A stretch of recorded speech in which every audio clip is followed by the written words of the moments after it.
When we are looking at farming here in Africa, do you think that we're doing well, or there are things that we need to fix as farmers? As I'm talking to this farmer in South Africa, many companies and businesses are losing millions in the continent because of one major thing: electricity. We eventually started putting up the solar because of the load shedding. Electricity access in Africa is a huge challenge. People are failing to perform at full capacity because electricity has its own timetable. Electricity out of nowhere can just cut off and you're trying to be productive. The continent holds enormous potential for renewable energy. We need to use it. It's the sun. It's a pure energy, so there's no any cost. Many nations in Africa struggle with electricity. Electricity is either unavailable, unreliable, or unaffordable. As you can see behind me, there is a man who's operating a huge machine. 24/7 there must be electricity here. If there is a power outage here or a power cut, that means there is a huge loss. The crisis isn't tied to a single issue, but is a perfect storm of several factors, such as aging infrastructure, rapid urbanization, and financial instability. At the end of the day, unreliable power grids can cause economic stagnation, and businesses would crumble. That is a big problem because downtime obviously costs money. So it's a loss of income and it can damage your business quite a bit. We have seen huge companies panicking when there is load shedding, and in response they have adapted green energy. What is green energy, one may ask? Well, let me explain. My research of green energy led me to South Africa. I wanted to know how load shedding is affecting businesses. I really wanted to understand the alternative used by companies when there is no electricity. For many years, load shedding has affected businesses, and a lot of companies rather resorted to using generators. But using generators in the long run is really expensive and drains the company's finances. As I dive deeper, I figured a lot of companies were using dairy products. I visited more than 4 companies in South Africa that were using solar energy, and not just any solar energy, but were using their solar energy storage system, inverters and batteries. So the air product is it's very good. Make use of our life easy than traveling all around. This sparked my curiosity and wanted to know more. This is me in South Africa right now, Johannesburg. You can rely on this thing. Yeah, so here we have 350 kilowatt hybrid inverters. The message is already there. People are eager to know about solar energy storage systems. So Dare is one of the companies that are leading in that area where they are trying to fit in that gap where they are providing electricity full time, where you can go off grid. Look at the wheels. It's brand new, bro. We mainly produce maize and then soybeans as well. I don't want to lie to you, this is great. I love how everything is laid out here. I love how this whole thing has been passed from one generation to another. That's what I found out. That's what I've discovered, that it has been passed on from one generation to another. It's now the fourth generation. So basically at this farm, they are completely off grid. How are you? Good, and you? I'm good. What's your name? I'm Leroux. Leroux. Erasmus. You're a farmer. Yes. What kind of plants do you specialize with? We mainly produce maize and then soybeans as well. Soybeans? Yes. If you had to compare the two, which one is better? Soybeans and maize? It's different every year. We use the soybeans for crop rotation, and the fields that are very wet, we plant the soybeans. It takes the water better, so you get less damages on the soybeans than on the maize. So I want to ask you, are you guys completely off grid here? Yes, we are completely off grid. Using solar? Yes. We have here on this specific site, we have Dia inverters with Dia batteries, and then at the lodge we have Dia inverters, 3 12 kilowatts with the Dia batteries as well. We eventually started putting up the solar because of the load shedding. When we had to do work here at the workshop, then we didn't have any power most of the time during the day, so you can't get your work done. We did have a generator, but the cost on that with the fuel every day, it all adds up to a lot of cost during the month. Oh, okay. Yeah, that's why we decided to go with the solar system. We're not talking about big farms. this is what we are talking about. This is a lodge in the middle of nowhere where people can come here and stay, and they are totally off-grid.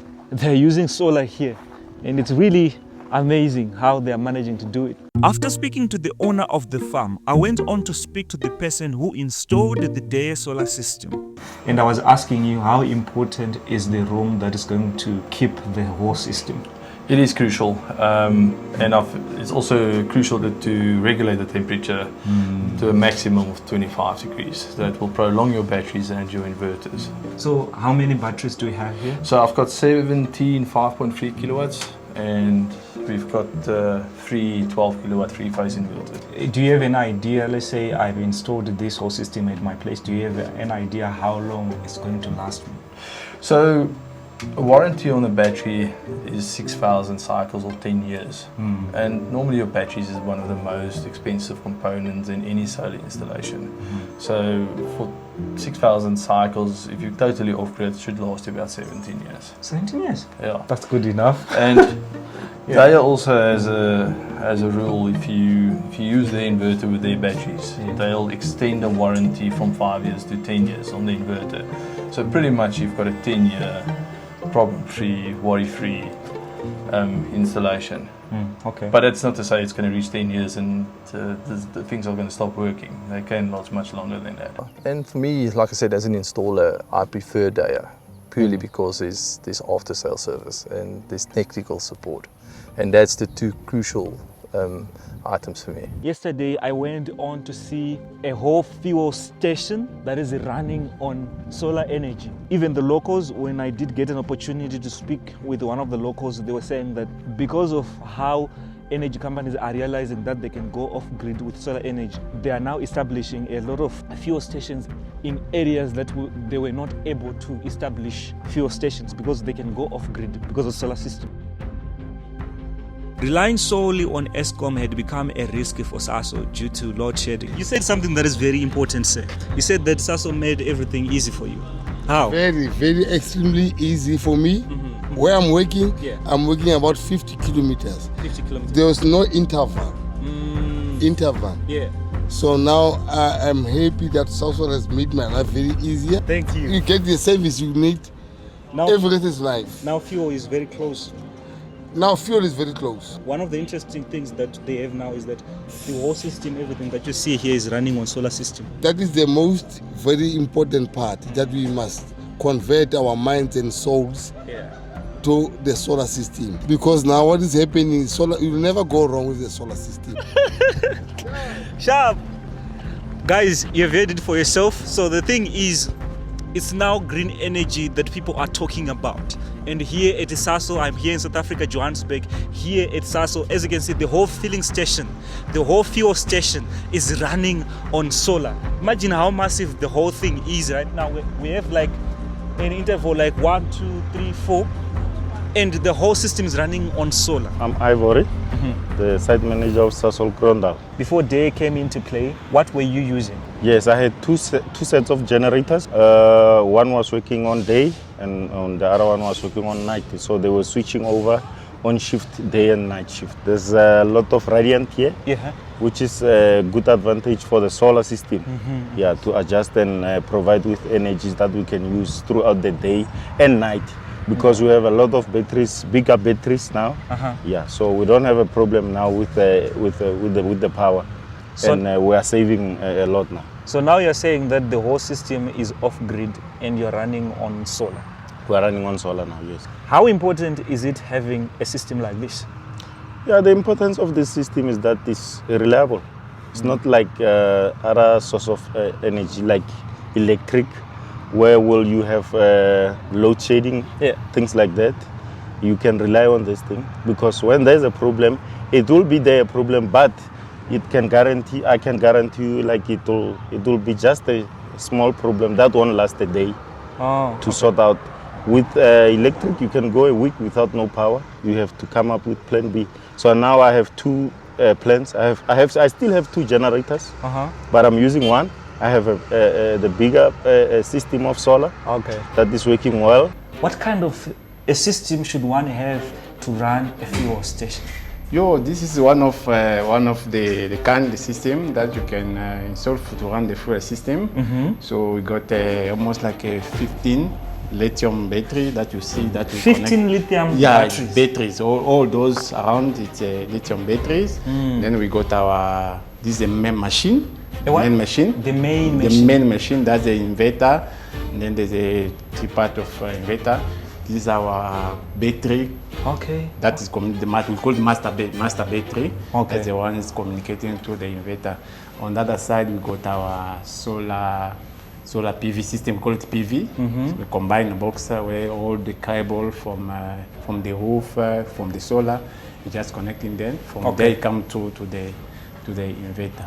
So you guys installed this system? Yes, we started. We did not install, but we reassemble it. It comes piece. We build it from scratch, all this, and then we build it. Then we do also installations. So I'm saying, so this is their brand? Yeah, it's a their brand.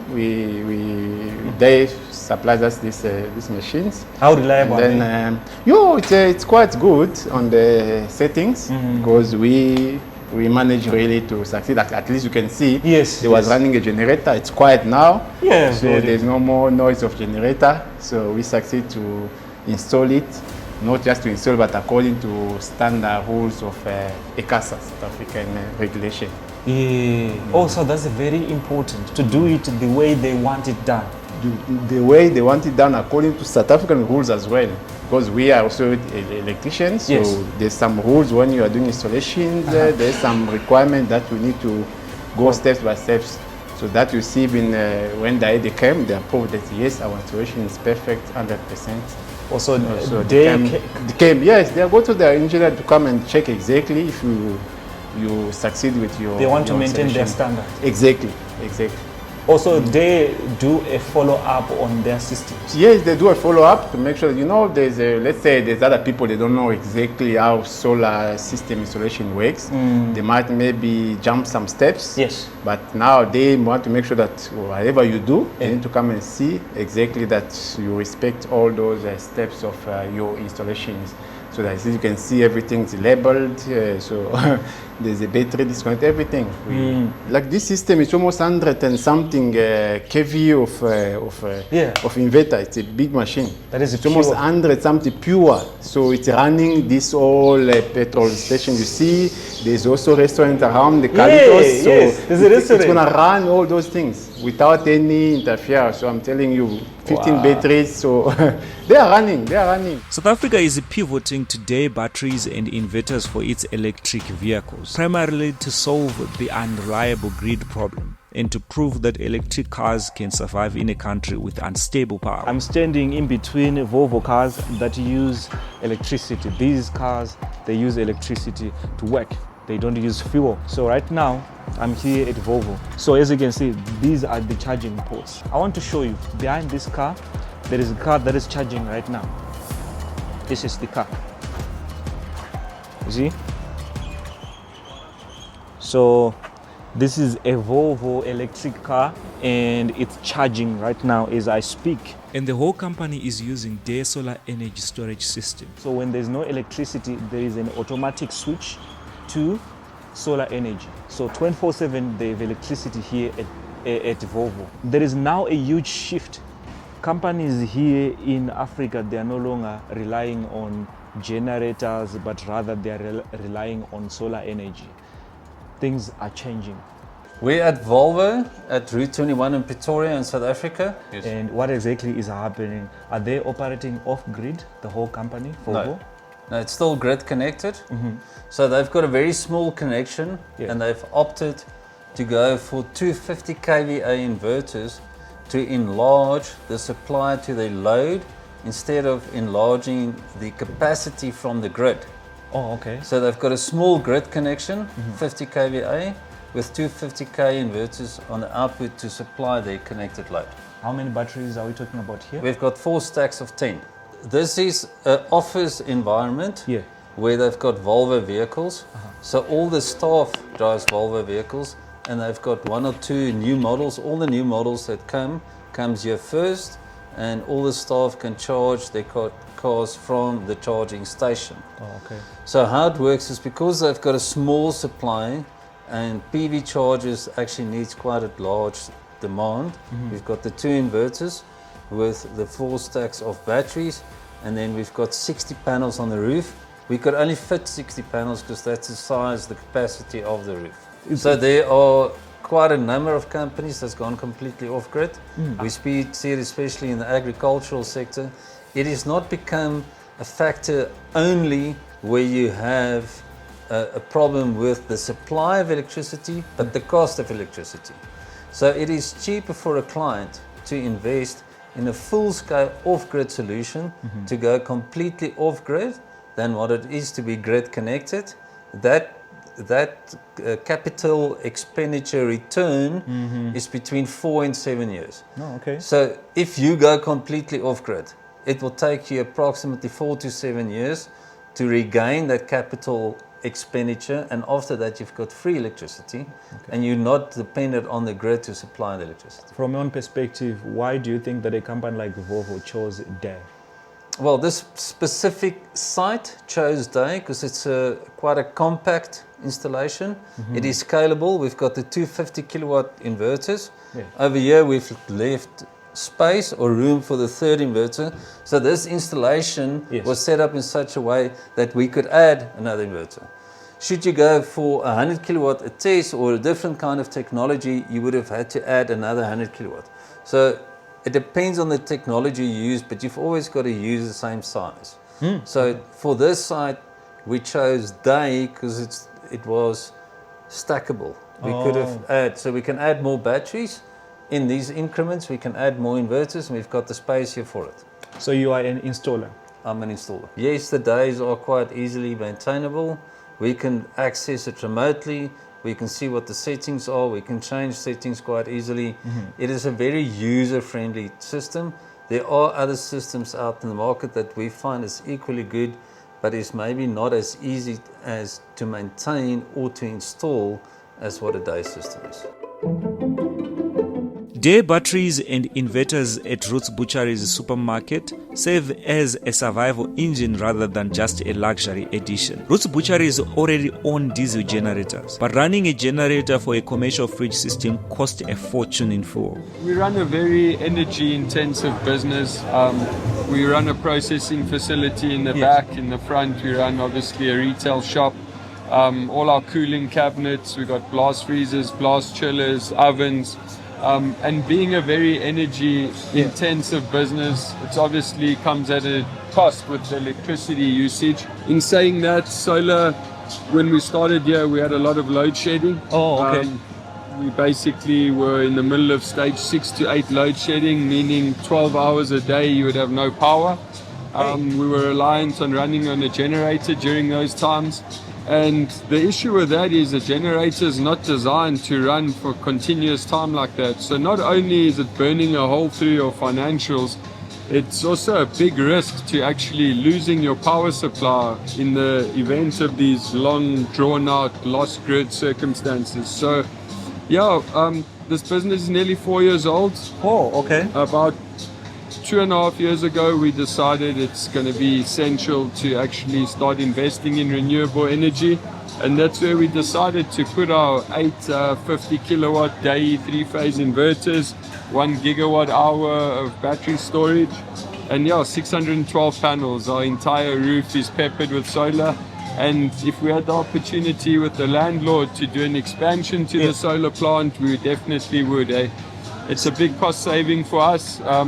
It provides 25 to 30% of our total electricity usage comes from renewable energy, solar. And it saves us a lot of money, anything between 200 and 300 grand a month. And anything between what? 200,000 and 300,000 a month. USD. You are saving that amount of money? South African rand. Oh, okay, okay. But when I'm looking at this whole DAE solar system, is it working for you the way you want it to work? Yeah, it's a very good, robust system. Obviously, our installers also really qualified. Workmanship is really good. He comes from the medical trade, so yeah, his installation's been really good, and DAE components are robust, reliable, really good quality. For them, do you think that there's going to come a time where they can go completely off-grid after experiencing the full capacity of DAE? Unfortunately, I don't think we'll be able to ever go off the grid completely. Just to give you an idea on the amount of energy that's being consumed here, the customer will use about 6 megawatts of energy in a day. Okay. Our biggest challenge that we have here is solar panels. Our roof are fully up to maximum capacity fitted with solar panels. How many? 612. 612? Yeah. Solar panels? Solar panels, yeah. 555 watt panels. So we're full. We can't fit one more panel into the roof. So the next option is to look at installing carports. Okay. Yeah, and create parking space where we can cover it with solar panels. This will be able us to generate more energy and also give customers a cool place to park underneath, to park their vehicles underneath. So it's a win-win. So our biggest challenge at the moment is solar panels. For a company working with metal, solar is less about going green, but more operational insurance. DAE has proven to be a reliable source for TDK Engineering when it comes to power. I'm Renee from TDK Engineering. I'm one of the members of TDK Engineering, and we specialize in any sheet metal work. One thing that I've realized here in Africa, sometimes we have power outages. Yes. And it's really a problem. Yeah. How does that affect your business? Let's say there is no electricity. Oh, that is a big problem because downtime obviously costs money. So it's a loss of income, and it can damage your business quite a bit. What is the role of DAE solar energy in your business? Well, it plays a big role because it's more reliable. It's much cleaner. The fact that there is no voltage spikes, that's a big advantage. It used to do a lot of damages to our machinery. So running now with solar, it's a safer way for us to work. Are there machines that are not compatible with the solar, and is there going to come a time that you guys are going full-time off-grid? Yes, definitely. The machinery that's on the system now can all run from our system. It's big enough, and we can still expand should we require or add any more machinery. But yeah. Solar energy is rapidly becoming critical for cinemas, primarily because movie theaters are essentially massive energy consumers. What I wanted to ask was, can you guys as DAE come and monitor and maintain, and how often do you do that? Oh yeah, no, 100% we can. Yeah. As you can see on each inverter, we have a data logger, a Wi-Fi logger. So as you can see, it's online at this stage. So us and obviously the owner of the system, they can log in via a laptop or their cell phones on DAE Cloud or SolarMan, and they can see what these 3 inverters are doing. They can see the consumptions, they can see the grid consumption, the battery consumption, they can see the load they are pulling. And obviously they can see it for a month long. Every day they will get a report on the app of what each of these inverters are doing with the batteries. And today we are here at Sterkiniker Mall of Africa, where they have chosen actually to use our products in case of load shedding for the movies, when there's load shedding, for the movies to keep going. So what we have here is 3 racks of Boss A batteries, in total around 150 kilowatt storage capacity, which then works with our 3 50 kilowatt DAE hybrid inverters. At this moment we are only running a grid on our inverters with the battery storage. We don't have any panels, as this is a mall. Another 50, so in total 150 kilowatt worth of inverter capacity with our 3 stacks as well, Boss A batteries. For a lot of African companies, their inverters and batteries are the difference between profit and spoilage. What is the name of this company? It's Vanilla Metal Supplies. So you guys are the installer of the DARE system here? That's correct, yeah. So what exactly do this company do? Look, so they're metal fabricators. So they distribute quite a bit. They get massive amounts of orders per day. We've seen it in the last month we've been here. But I mean, metal pipes, any metal sheeting, all kinds of things, that's what they do. That's what they specialize in. They distribute to the majority of the mines as well. So they've got quite a big client base. So let's talk about the kind of system that they have here. How big is it? So this is a DARE CNI 500 kilowatt. We've got 860 kilowatts battery bank. So before having this kind of system, what are the problems that they were facing? Look, they had a generator for integration, but the main thing came down to cost. So is there going to come a time that a company like this is going to go off grid, or probably maybe they will just be... So look, the intention is the systems to run off grid. We have actually disconnected from the grid and we started supplying the building this morning. Look, this system was interesting to install. We did have issues with some of the PV stores, so the voltages, everything. How reliable is it? Look, this thing's reliable. That I can tell you. Look, for us to choose a product to run off grid for a factory that runs at, they do millions a day. So we need something reliable, and that's why we've chosen DARE, because look, we've been working with DARE for quite some time. We've got an in-house repair center, everything. So we get quick support from that. Solar energy is not just an alternative power source for Africa. It is a fundamental pillar of its future economic development and energy security. I'm really excited. South Africa is on another level in terms of business, in terms of how they handle everything, in terms of how they are adapting new ways to perform at full capacity. Not only about solar systems, not only about their systems, but business in general. You could see that a lot of companies are finding new ways to make their businesses work here in South Africa. I've always said this, South Africa has potential to become the heartbeat of Africa.